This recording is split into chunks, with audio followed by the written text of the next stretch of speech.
lot of people take on this fellowship for different reasons, but be sure to find out what's that reason for yourself and to make sure that it really makes it all worthwhile for you. For it, and if you get in, be prepared for a very intense but exciting journey ahead, one that you definitely will not regret. To any fellowship applicants that feel that, hey, I might not be good enough, or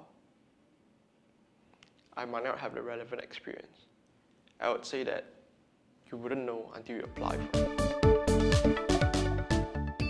Well, if you're watching this video, you should just apply for it. That's my first advice to you. But if you're actually having a thought, seriously, if you're actually thinking about starting a medtech journey, I think this is a great place to start. When I first received the paper saying that I was accepted for this program, then I realized that actually there's also the book. Then I was thinking, I can read about it.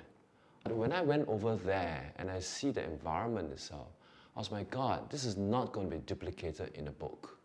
And you're going to be one of the seed that's going to be bringing back to Singapore and growing it in Singapore. And I think that's the kind of vision I have, or an endowment I have to you if you're actually thinking about whether I should even take up the application to the Singapore Stanford Biodesign Fellowship.